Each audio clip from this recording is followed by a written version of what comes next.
Hello नमस्कार, मैं हूं कल्पना कैल्प्स कॉर्नर किचन से और आज हम बनाने वाले हैं दिवाली के अवसर पर बनने वाली एक बहुत ही स्वादिष्ट कुरकुरी स्नैक जिसका नाम है चकली। साथ ही बताऊंगी किस तरह से चकली की भांजनी और उसका आटा बनाया जाता है। शेयर करूंगी मेरी माँ की सारे टिप्स और ट्रिक्स जिससे आपकी चकली तलते समय कभी भी बिखरेगी नहीं और एकदम क्रिस्पी खस्ता बनेगी, जिसे खाकर सभी आपकी तारीफ़ करेंगे। चलिए मेरे किचन में और बनाते हैं इस चकली को। इसके लिए हम लेंगे 3 कटोरी चावल। आप कोई भी चावल ले सकते हैं जिसे आप हमेशा इस्तेमाल में लाते हैं। 1.5 कटोरी चने की दाल और आधा कटोरी उड़द दाल। अब इन सबको हम साफ़ किचन टॉवल से पोंछ देंगे ताकि इसमें जो भी गंदगी हो निकल जाए। आप चाहे तो इसे धोकर सुखा भी सकते हैं। उसी तरह से हम चने की दाल को भी पोंछ लेंगे और उसे भी खाली करेंगे बाउल के अंदर और अंत में फिर उड़द की दाल को भी पोंछ के साफ़ कर लेंगे। तो ये रहे हमारे चावल और दोनों दालें। अब इन्हें हम ड्राई रोस्ट करेंगे। एक पैन में डालेंगे चावल को और उसे हम थोड़ी देर तक भूनेंगे। इसे हमें बिल्कुल भी ज़्यादा नहीं भूनना है, इसका रंग नहीं चेंज होना चाहिए। और फिर इसे हम खाली करेंगे बाउल के अंदर। उसी तरह से चावल के बाद हम भूनेंगे चने की दाल को। इसका रंग भी चेंज नहीं करना है, बस इसे हल्का सा भूनना है और फिर इसे भी खाली कर देंगे। और फिर अंत में भूनेंगे हम उड़द की दाल को। इस तरह से हमने चावल और दाल को भून लिया और फिर इसे ठंडा करके मिक्सर जार में डालकर इसका एक पाउडर बना लिया। अब आधा पाउडर को हम छानेंगे ताकि जो भी कोई मोटा पोर्शन बच गया हो उसे फिर से हम पीस सकें। हमें बिल्कुल फाइन पाउडर चाहिए। तो ये देखिए, ये वाला पोर्शन कितना मोटा है रह गया है, इसे हम डाल देंगे वापस मिक्सर जार के अंदर। और बाकी जो आधा पोर्शन बचा हुआ था उसे फिर से हम छान लेंगे। तो ये देखिए, छानने के बाद इसमें भी थोड़ा सा मोटा वाला पोर्शन बच गया है। तो इन दोनों को हम मिक्सर जार में डाल के फिर से इसका पाउडर बना लेंगे और उसे भी छान देंगे।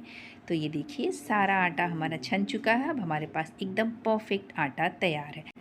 अब सेम कटोरी से हम लेंगे 3 कटोरी आटा।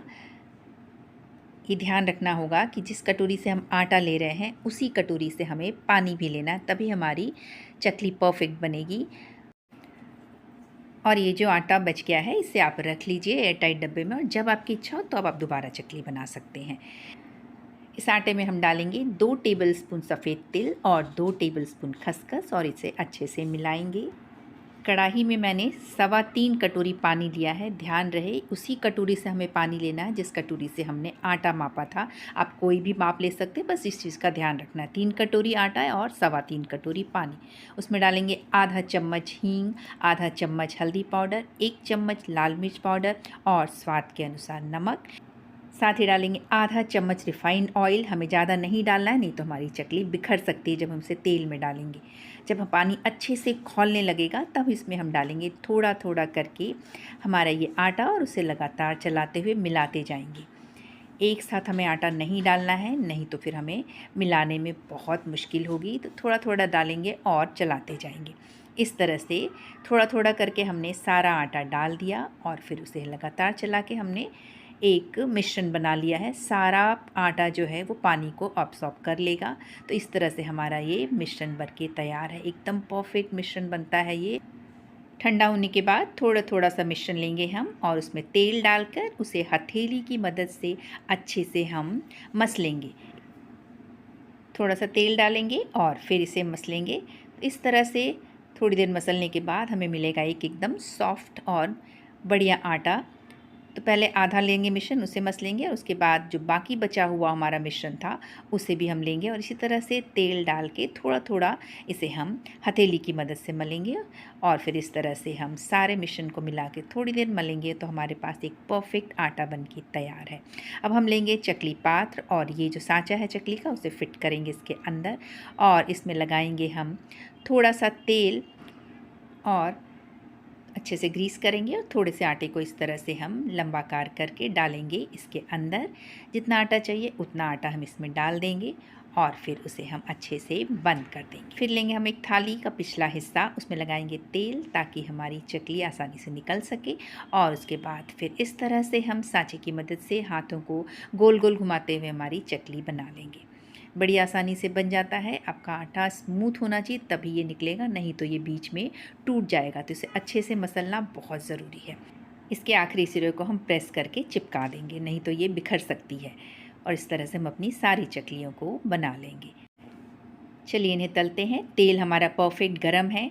इसमें डालेंगे एक एक करके हम अपनी चकलियों को, जितनी चकली आती है उसमें उतना डालिए। उसके बाद गैस को कर देंगे हम बिल्कुल स्लो और फिर इन्हें धीमी धीमी आंच पर पकने देंगे।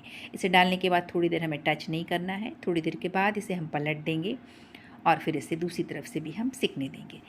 तो ये देखिए इस तरह से हम थोड़ी थोड़ी देर में इसे पलट देंगे और ये हमारी चकली बनके बिल्कुल तैयार है। एकदम क्रिस्पी कुरकुरी हो गई है।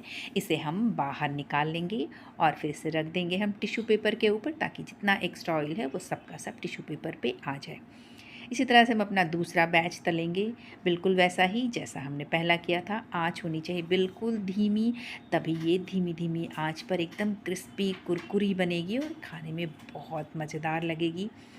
तो इसी तरह से उलटते पलटते हुए हम अपनी सारी चकलियों को तल लेंगे और तलने के बाद इन्हें निकाल देंगे टिश्यू पेपर के ऊपर, ताकि कोई भी एक्स्ट्रा ऑयल हमारी चकली के अंदर ना रहे। चकली डालने के बाद देखिए इसमें कितने बबल्स उठते हैं।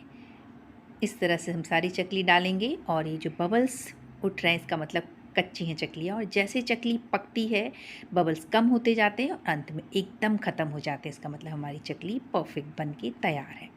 तो इस तरह से हमने अपनी सारी चकलियों को बना लिया। ये बहुत बहुत मज़ेदार लगती है खाने में, एकदम क्रिस्पी कुरकुरी, खाइएगा तो बहुत मज़ा आता है। इस सभी को बहुत पसंद आती है, बच्चे बड़े सभी। देखिए तोड़ के दिखाती हूँ आपको, बहुत ही बढ़िया लगती है खाने में ये। तो सब ज़रूर बनाइएगा, और अगर आपको मेरी रेसिपी अच्छी लगी हो तो इसे लाइक कीजिए, शेयर कीजिए और मेरे चैनल को सब्सक्राइब कीजिए।